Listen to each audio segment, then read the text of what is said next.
Very special Facebook Live here at Moffitt Cancer Center in recognition of Black History Month and World Cancer Day, which is today, February the 4th.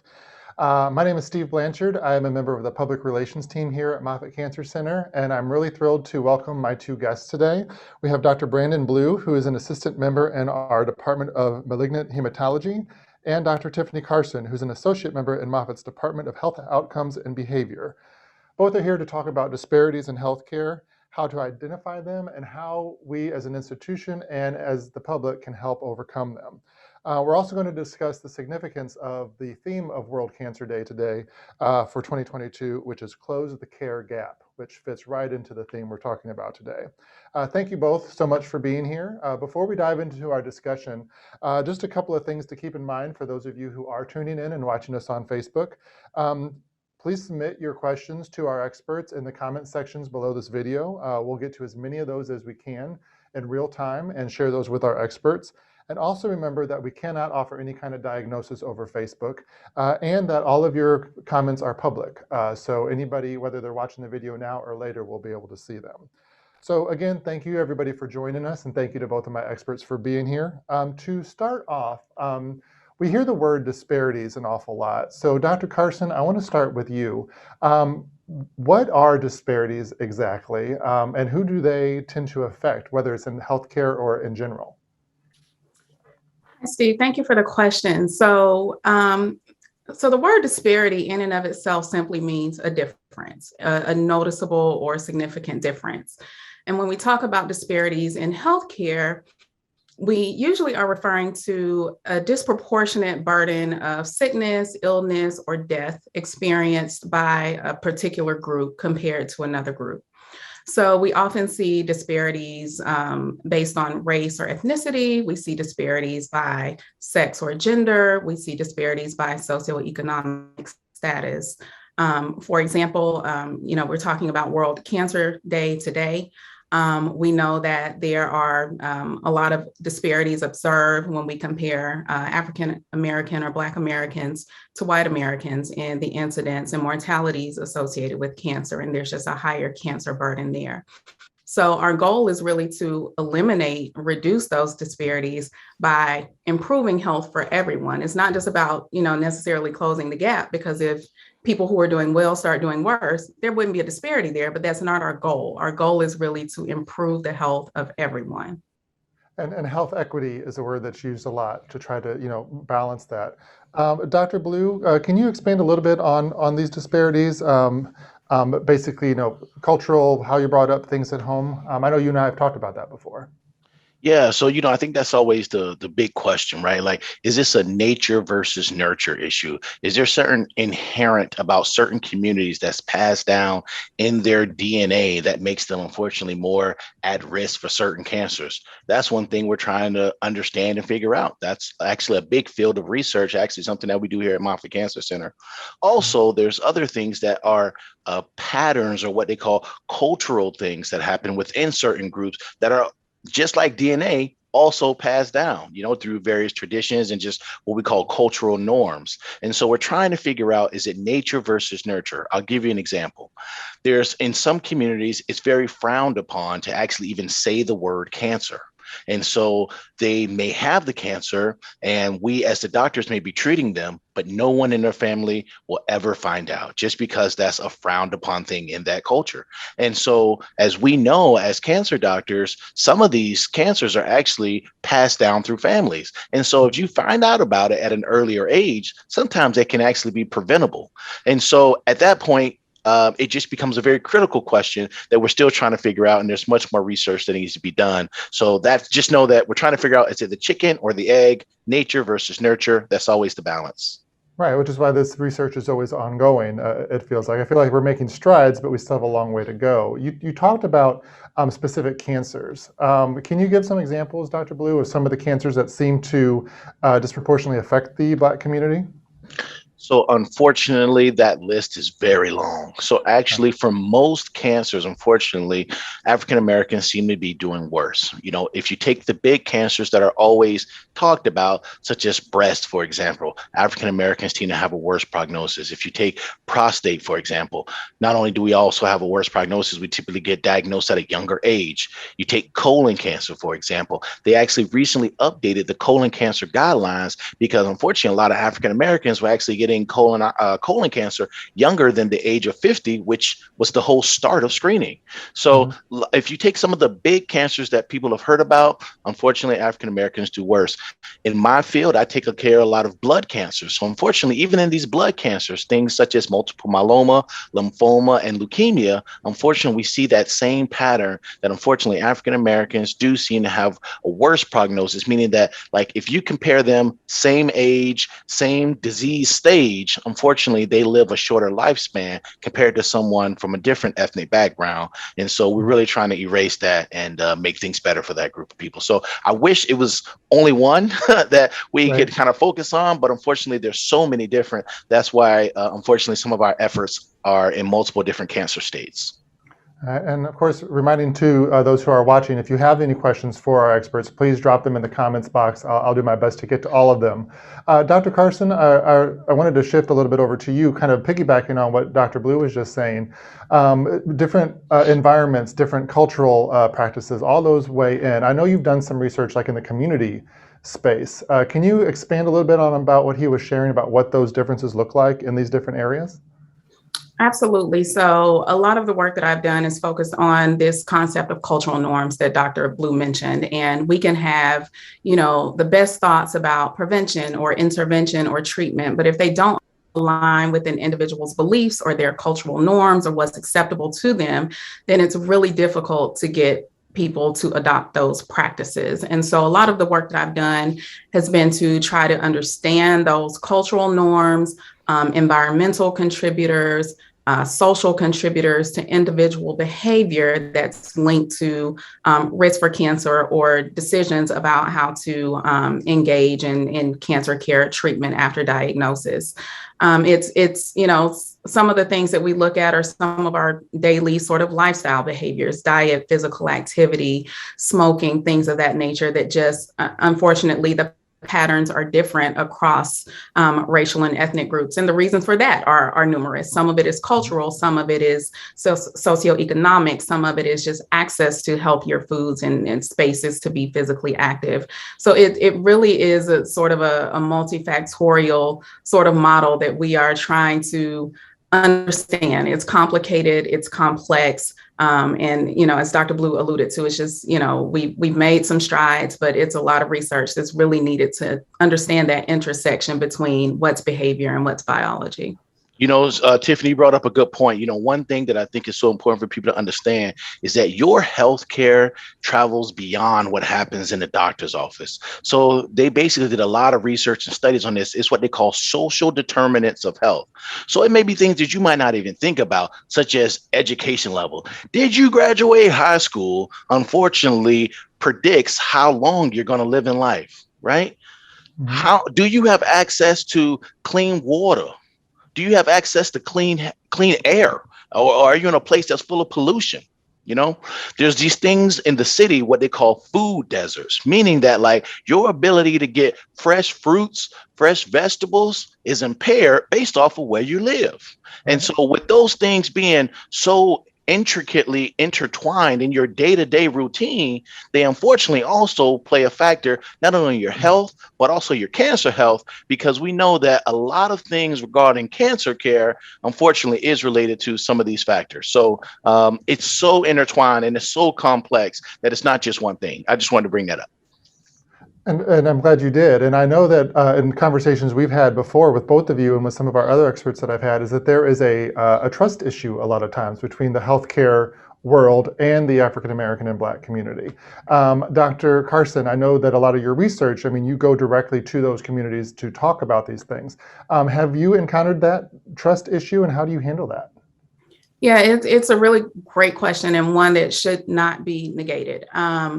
So I've certainly, ran into hesitation with folks who want to engage in research and in the healthcare community, and that's based on mistrust of the system. And so a lot of work is required to build trust among those communities. As a researcher that looks like people in those communities, I do have the opportunity to try to go in, engage, and do a lot of work to build trust and capacity in those communities. But it's well warranted.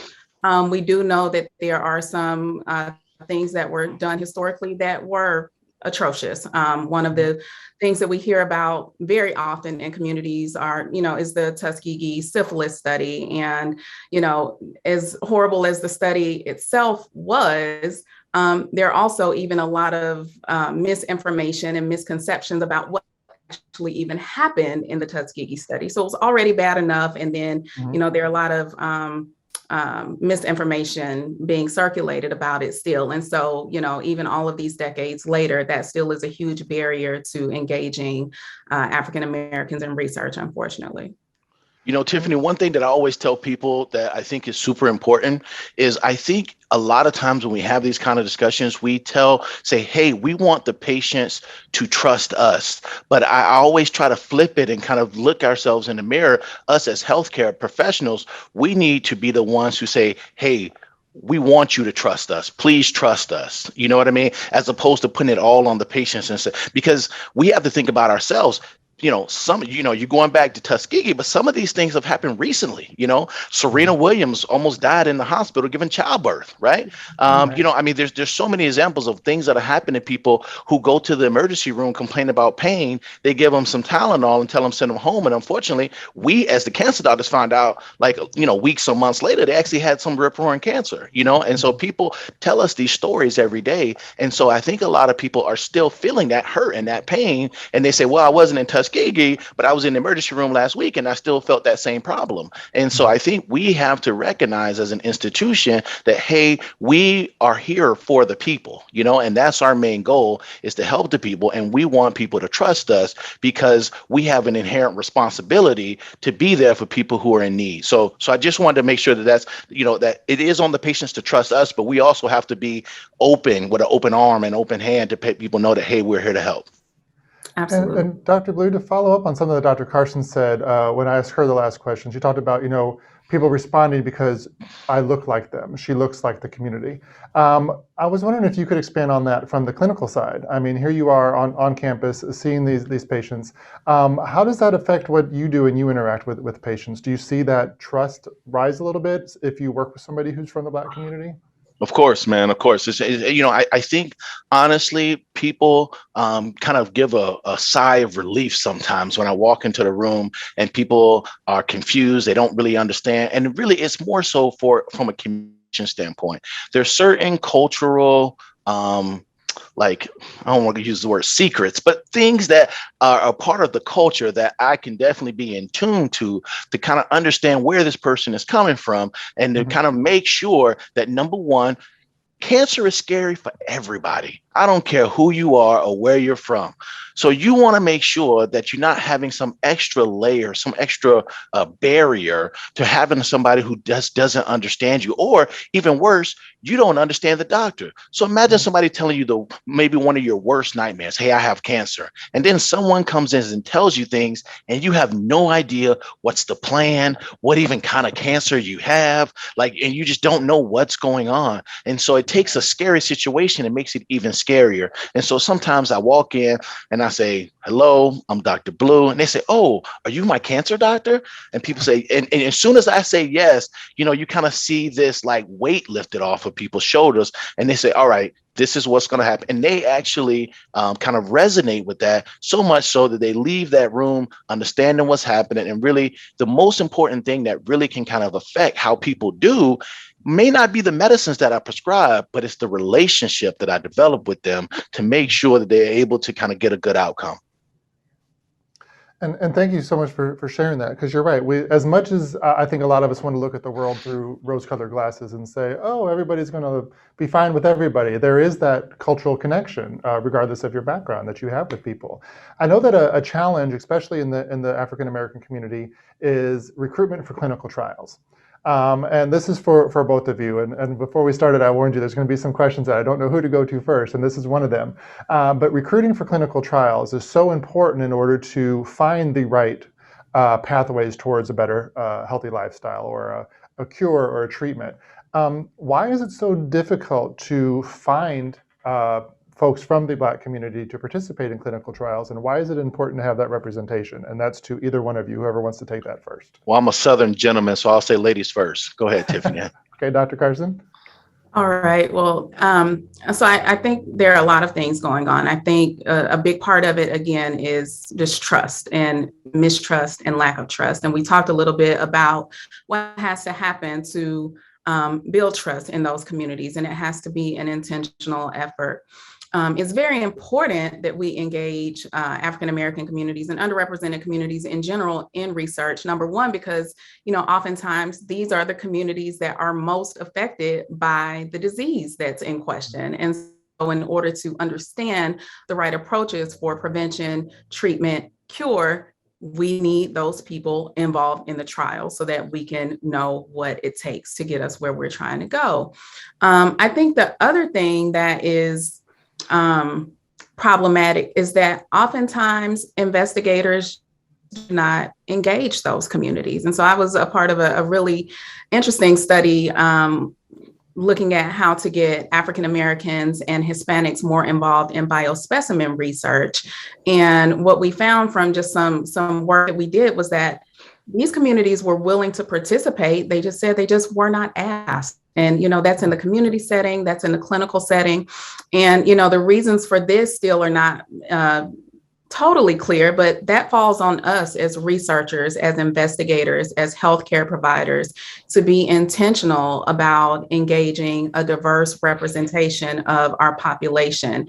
And that work is not limited to investigators from underrepresented communities. We should all be intentional about making sure that our patient and research populations are diverse. Yeah, I think honestly, within certain groups, the same word can have different meanings, right? So there's some groups of patients that I see, and I use the word clinical trials, their eyes bright up, they kind of get excited, their heart flutters a little bit and say, pick me first, doc, I'm ready, And then there's some people, I use the same word clinical trials, and then there's like a solemn look, there's fear, and their whole body language changes. And so I think we have to recognize that and say, I literally use the same spiel, but unfortunately, it doesn't have the same effect. And so we have to know that not everybody's the same. So we can't have the same cookie cutter approach, right? And so that goes back to, kind of having people from different backgrounds, why we really do a great job here at Moffitt, because we have the providers that are from different backgrounds to really kind of use different modes to reach people. And so I think, that's kind of a great first start, is to just recognize that how we talk to person A should be very different than how we talk to person B. And also recognize that even within the Black community, not all Black people are the same, And so I think we just really have to recognize nuances and just be a people person. That's where that relationship is the number one thing. You learn the person, then all the rest of the things will happen. Right. And I've heard this a lot too, and Dr. Blue, maybe you can expand on this a little bit. I've heard that there are some patients who hear the word clinical trial and they think that there's a chance that I'm not going to get treated at all because I'm going to have a placebo or I'm going to get this miracle drug. But that's not how a clinical trial works, correct? Yeah, so I'm going to be honest with you. When I first started at Moffitt, one of the patients that I saw, African-American patient, told me they did not know that Moffitt was actually in hospital. They thought we only did research. So the understanding of exactly what research is, how it interplays in people's day-to-day lives, it's completely unknown. So I'm thankful, number one, that we have these platforms like what we're talking about today to really kind of educate the people and kind of let people know what's going on. So let's talk about that. How all drugs really came to be is that us as doctors had to recognize that they actually worked. We can't necessarily give you a medication and say this medication is going to help without really knowing that it's going to help. For example, if we say, hey, you have a fever, let's go give you some acetaminophen. Okay, we know acetaminophen controls fever. All right. And there's numerous studies that tell us that is so. the same way for any other drug. And so sometimes the only way to make it better is that we have to say, well, we know that acetaminophen's work, but will ibuprofen work as well? We don't know. So let's compare ibuprofen and acetaminophen. And then we have to, and that's how the world works. It's really, and as you see now, these medicines are so commonly used, you can go to Walgreens, CVS, and all these places and pick them up without a doctor even prescribing them because we've recognized the research, they were so safe. But first, what we have to do is we have to make sure, number one, that we do no harm. Some of these medicines that come up have a lot of different side effects. If people are listening to commercials and those things, people ramble off, oh, the side effects are, no, a patient may die, no, you will get really sick, you know? And so people get scared, right? I mean, rightfully so. So we have to make sure that we recognize that we do no harm and we say, hey, this is something that we feel can help you, and this is how we're going to manage the side effects. Thank you so much for explaining that. And that's exactly right. I mean, we take for granted the things that we can get over the counter, and we know they had to start somewhere. Thanks to the viewers who are starting to send in those questions. I'm going to try to hit some of those now for our experts. And please, if you have any more questions, please send them our way. But Sarah, who is watching, asks, is Moffitt doing anything to help educate providers and members of the care teams to be more aware of cultural differences and better connect with those in the Black and African American communities and other underrepresented communities, excuse me. Dr. Carson, I'll shoot that one to you first, and then Dr. Blue, you can respond as well. Do you have any comment on that, what Moffitt's doing to improve that? Yes, I can certainly say from the research side that there are a lot of efforts to try to promote more cultural awareness, cultural sensitivity, and engage with diverse communities. We have our office for community engagement and equity. That is the primary function of that office, and it provides support guidance for researchers as well as clinical staff, and also does intentional things to engage with the community.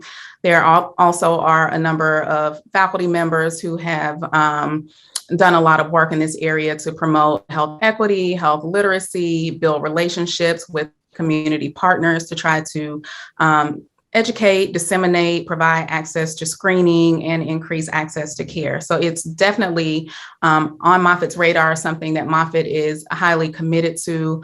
And I'll punt to Brandon to talk a little bit about what you all are doing over there on the clinical side. Yeah, so I think this is actually super exciting, and hopefully that might even been a planted question, because it's something that we're really excited about, is that we have these things what's called teach the trainer. So actually a lot of our Moffitt faculty are actually getting trained on exactly how to deal with people in what we call a cultural competent way. And then if you have a small group of people that really understand that at a very high level, then what we can do is kind of each one teach one. And then we become basically the center of excellence for this cultural competence. So then you say, well, what happens to the doctor who actually doesn't work at Moffitt, and some might be my local doctor down the street? Glad you asked. So what we plan to do is actually be the hub and say, hey, it starts here at Moffitt. Let us be the ones to kind of learn this stuff to a very high level and then disseminate it first throughout the Tampa community, but then hopefully affect the rest of Florida and then eventually the United States. So we're actually very excited because that's a program that's really kind of getting off the ground now, and that we really will be kind of the leaders in that field because no one else is really doing that, where you have very specific training for the doctors. You know, this isn't for the, the nursing staff or for the greeters. This is for the doctors who have face-to-face interaction with the patients and say, hey, I understand these differences, and this is how we're going to do that. And not only am I going to be a user of the information, but I'm going to be a teacher of the information, which makes it even that much more important. It's that ripple effect. It's here, it's going out into the community. All of these providers are getting that training. Thank you for bringing that up. And I don't think that was a planted question, but it did fit into perfectly what you were saying. We have another question that came in from a Facebook viewer who said, earlier this week, the president mentioned there are 9.5 million Americans who have missed screenings due to the COVID-19 pandemic. Many of those people are in underserved and underinsured communities. What is Moffitt doing to get more people in our community screened? And I know, Dr. Carson, you mentioned the EEOC and some of the work they're doing. I didn't know if you wanted to take that question. Again, I think a lot of it is there are some efforts from that office. If I'm not mistaken, I think our screening bus is also back operational and out in communities. So I think that's an important thing that we haven't really talked about is, oftentimes we have to go where the people are. It's difficult for some people to actually get to our hospital or our campuses. Even when we get here, it's difficult to navigate. It can be intimidating. And so, I think that's a wonderful thing that Moffitt does in terms of actually trying to get out into the community, go where the people are, take the screening bus, let folks get, whatever is, the appropriate screening right there, somewhere that's familiar and accessible to them. So I do think that is up and running again, and hopefully we can get back to screening at the levels that we were prior to the pandemic. And to piggyback on that, you mentioned the screening bus. I do know that the bus is going to roll out again soon. We actually have some spring swing events coming up where the bus will screen for melanomas and skin cancers at some of the ballparks. So stay tuned to Moffitt.org for some of those dates coming up.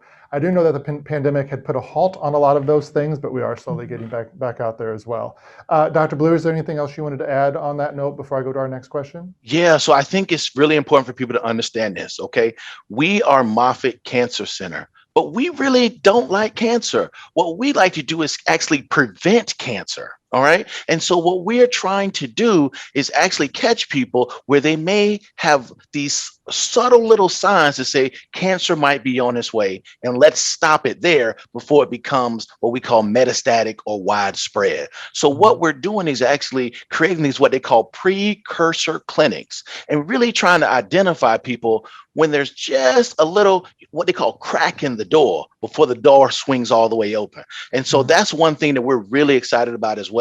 Again, is one of the things that is kind of up and coming, and we're definitely kind of evolving and making that kind of a mainstay of our programs. But that's one thing that we're really trying to put some of our efforts on to say, how do we develop these precursor clinics so that we become, Moffitt, they never had cancer center. You know what I mean? I think that would be what everyone is wishing for. And, unfortunately, cancer is just a consequence of just life and living. So we're here to definitely be there and support people when cancer develops. But for sure, we rather prevent the cancer. And I think that's one thing that we're working on. And we're actually developing these precursor clinics. More to come on that. It's definitely coming at Moffitt.org.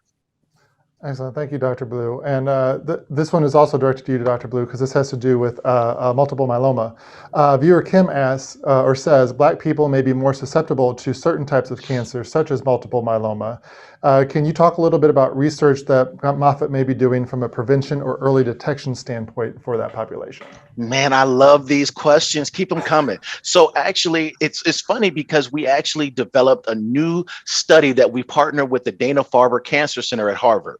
This is called promise.org. So really anybody who has an African-American or African descent, or if you just have multiple myeloma and you have family members that are between the ages of 40 and 75, they can go to promise.org. You say, well, what happens at promise.org? They sign up and we actually ship them a little kit. They go to Quest Diagnostics, and then they basically will send them back some results that say, am I at risk? Because again, the whole point of this is prevention. So we know that some of these cancers, unfortunately, travel in families. So you know what? If you have a son with multiple myeloma and you're the parent, then you can kind of qualify for this promise.org. Or if you are the actual child yourself and you're listening and your father or mother may have this multiple myeloma, then you can sign up if you have a brother or sister. So this is not impacting just the person that's sitting in front of me who may have the cancer diagnosis. This is something that we can actually affect change in the family. Because imagine if we can kind of prevent one, then that means that that person's kid doesn't have to have a parent with cancer because we've prevented it.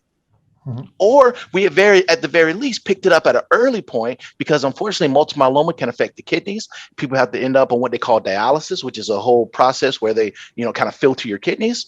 Multiple myeloma can affect your bones, and unfortunately people get fractures. So if we can detect something early before they actually get those problems, Imagine how much better a quality of life a person can have. And so I really want to echo people. This is something, a study that we really just opened here at Moffitt. We partner with the folks at Harvard at promise.org. And it tells you really all the inclusion criteria, but that's something specifically that I think can really help the African-American community and those with family members affected by multiple myeloma. And it's so important that you talked about these partnerships because, of course, Moffitt is a wonderful place to work. It's a wonderful place to be treated. But these partnerships all across the country and around the world really help us get closer to that prevention and cure. A question came in that I'm going to shoot over to you, Dr. Carson. A viewer asked, what are some of the things that the average person can do to lower their risk of cancer? And I know the work you've done out in the communities, you might be a good one to answer this one for us. Sure. So that's a great question. So there are some things that we know we don't have any control over. We're going to get older. That's a risk factor for cancer. Our family history, unfortunately, we don't have a lot of control over. That might incur some risk as well. But there are a lot of things that we can do to lower our personal risk at an individual level. So diet and physical activity, those are two key behaviors that we have some control over every day that contribute to our risk of cancer, both just as independent behaviors, but as well as a part of our weight management strategies, because we also know that obesity is a major risk factor for at least 13 different cancers. We also know that obesity is more prevalent in the Black community compared to others. So just trying to adopt a healthier diet, being more physically active to achieve a healthier weight is one way that you can lower your risk for a lot of different cancers. If you smoke, stop. So no tobacco use.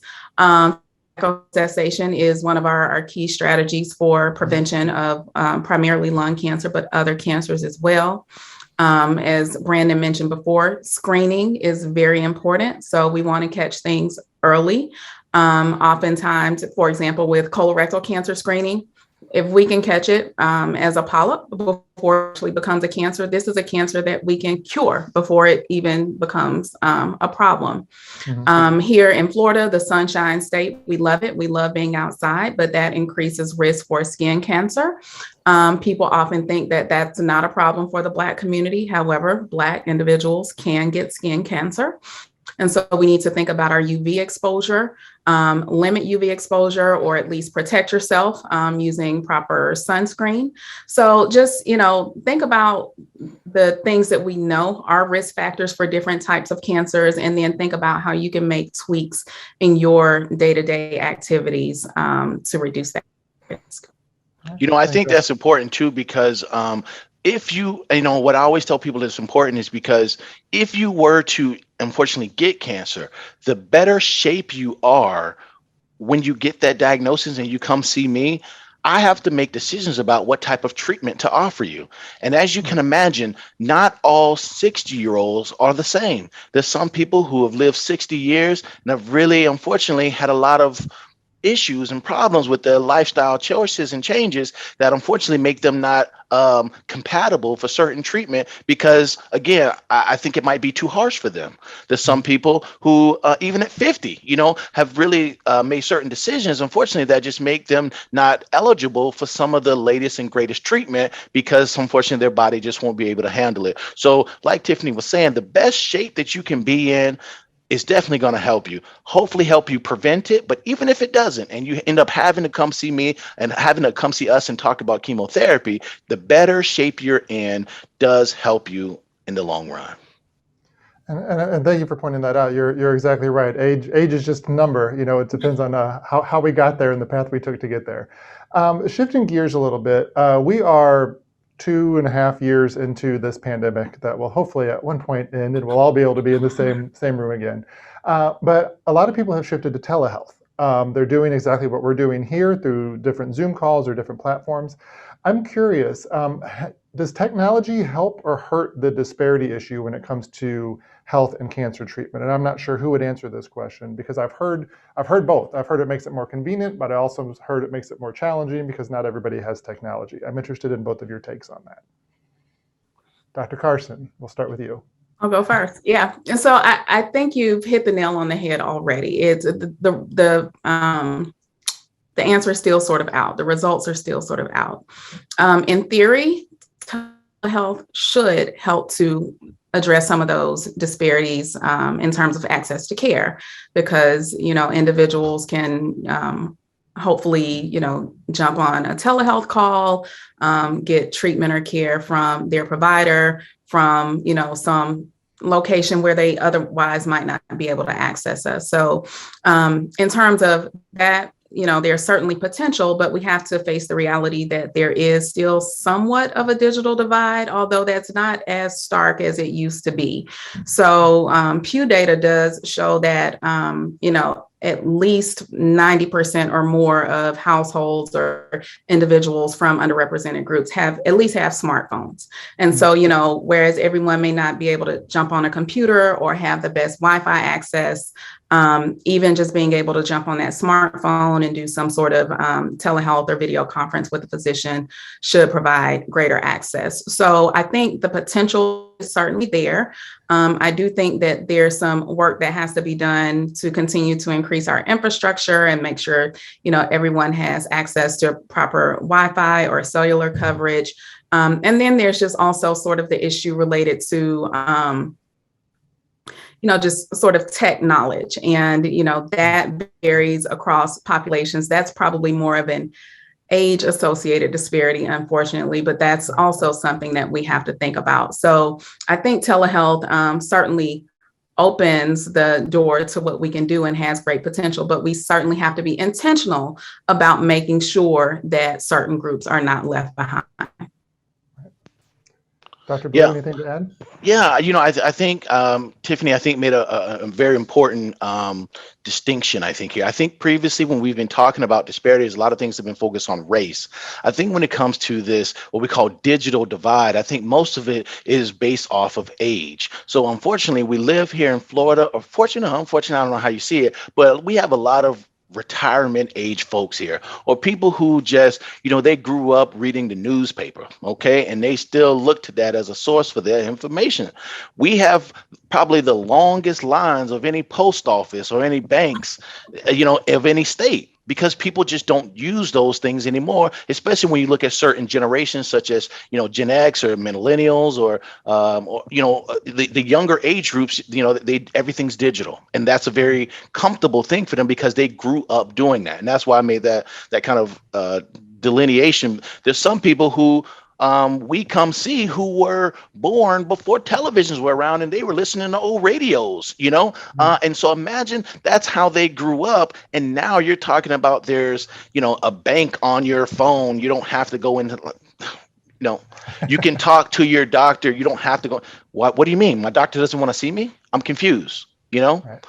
He doesn't want to touch me. He doesn't, there were times before we had whole body scans where the doctor could put his hand on you, could listen to you, right? And say, all right, this is the problem and this is how we fix it. And that's what people are used to. And they've been doing that their whole life. But now all of a sudden the pandemic comes up and they say, no. The doctor, he'll just talk to you for a little bit. He'll see you and we'll figure it out. That doesn't compute, right? And that doesn't really translate well. And so I think that's really what a lot of the problem is that I think that personal touch, that being there with a person, I think gets missed. And I think, unfortunately, certain groups of folks, it really does steer them away from really obtaining more health care because the computer system just really isn't a comfort level for them. Right. Being familiar with the technology is a big bonus when you're stepping forward into this new world of healthcare, and a lot of people aren't comfortable with that. This ties back into something we talked about a little bit earlier in our conversation, looking ahead to the future of healthcare. Viewer Amanda wants to know if Moffitt is doing anything to mentor underserved youth in the Tampa Bay area so we can see an increase in representation on the medical provider level. And Dr. Blue, I'm going to shoot that one to you first because you and I have had some discussions around this. Yeah, so Moffitt basically has a partnership with what they call the BEST program.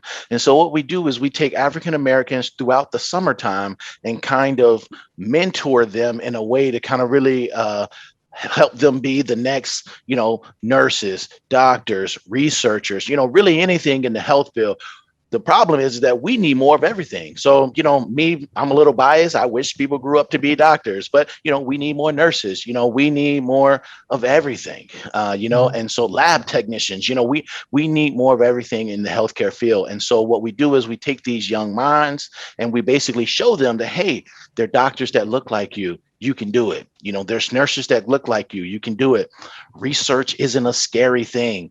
Research isn't a boring thing. We can kind of make some of those things look cool, look hip, because sometimes people need a fresh sense of really what some of those things are, because sometimes if you don't see it, you can't achieve it. And so we really try to be there to people to offer that support and mentorship. So Moffitt is definitely partnering with that BEST program to really look at some of the youth here in the Tampa Bay area and kind of help them along the way, so that regardless of whatever the path they choose, we of course hope that it's in healthcare, and they'll definitely see Moffitt as a home and a place that they can continue to help serve people.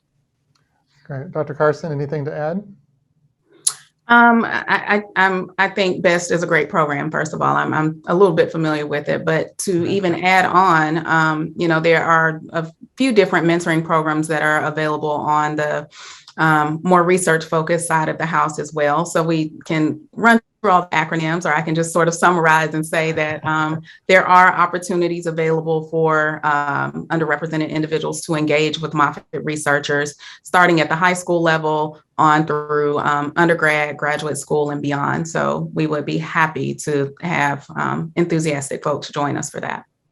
And I'm glad you both have brought up research, because we are Moffitt Cancer Center and Research Institute. So we have the clinic side and we have the research side going on here. So there's a lot of activity on all of our campuses. And of course, as Dr. Blue said, all the help we can get would be fantastic. Now, throwing you both kind of something out of left field, but we talked about it a little bit before we started. We've talked a lot about disparities, the Black community and the African American community.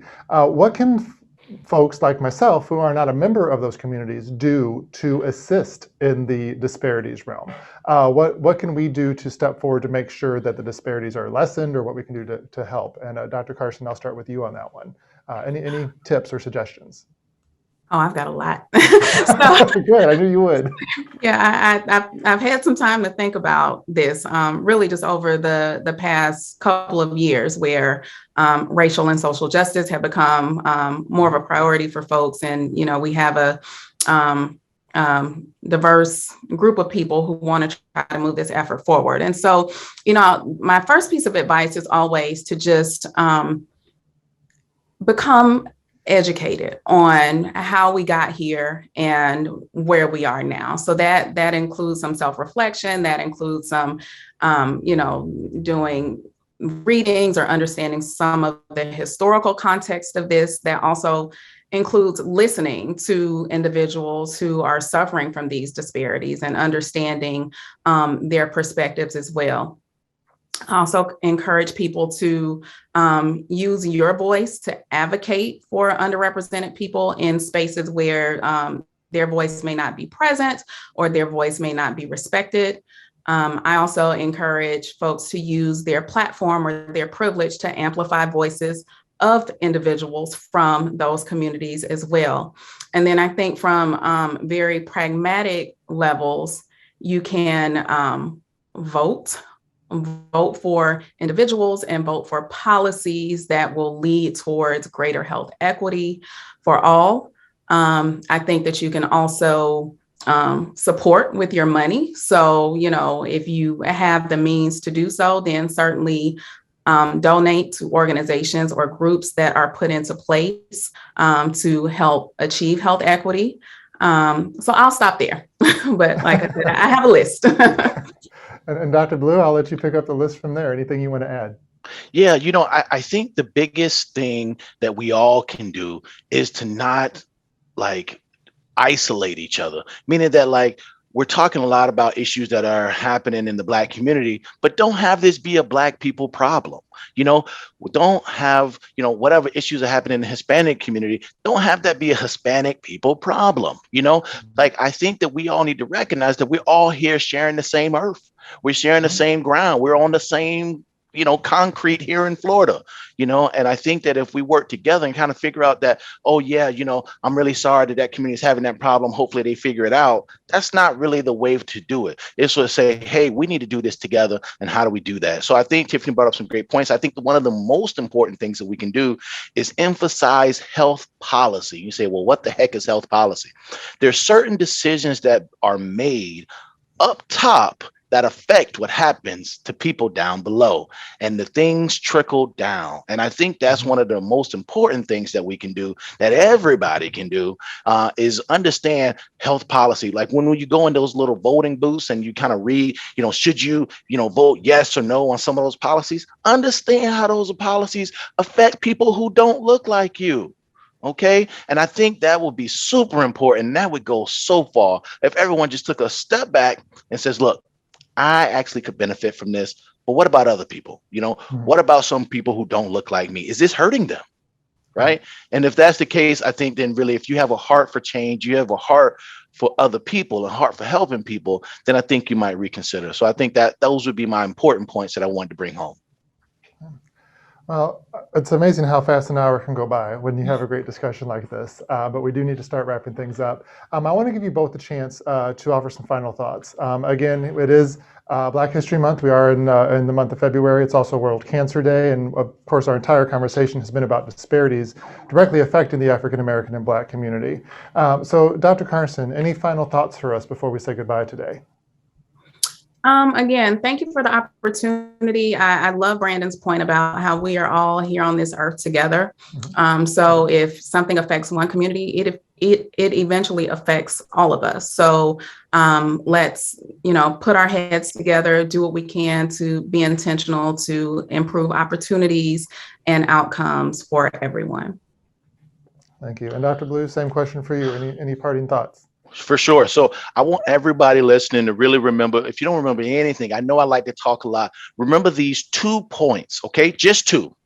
The number one thing, when you go to your cancer doctor or even your doctor's office, don't go alone. Bring somebody with you. And if that person can't come, call them on the phone so they can be on speakerphone so they can listen to exactly what's going on. Okay. There's so many times that people just don't understand what's happening. And then they walk out of the room and their family don't know, they don't know, and it's confusing. Bring somebody with you. Call them on the phone, Skype them, Zoom them. There's so many different ways to do that, but bring somebody there with you, either digitally or in person. And the number 2 thing, do not be scared to get a second opinion. Okay. Sometimes us as a people, we be so loyal to our doctor, we feel like that's just going to offend them. No, we give second opinions all the time, especially in some communities. They actually they go looking for a second opinion, and we just don't as a community. So I just want to say that if you could really get a second opinion, if somebody tells you something, even if it sounds right, and this isn't a knock at your doctor that you've had for 10 years, it's basically just to say, I just want to make sure. And that's all you're doing. We all have one life to live. Okay. And we want to make sure that we do that in the best way possible. So those would be the 2 things. If you don't remember anything else, have somebody else involved in your healthcare besides you. And number 2, get a second opinion. We're happy to do second opinions all the time here at Moffitt Cancer Center. We do it all the time when people are all over the world, just because they just want to make sure. And I think it's an important thing. So thank you for your time today, guys. And on that note, what a great way to end. Dr. Tiffany Carson, thank you so much for your time today. Dr. Brandon Blue, it was great speaking with you as well, and thank you for your insight. And to all those who submitted questions, thank you so much. We certainly appreciate that. Please feel free to visit Moffitt.org for more information on health disparities and on all of the cancers that we treat here at Moffitt Cancer Center. And have a safe and educational World Cancer Day. Thank you for tuning in, everybody. We'll see you next time.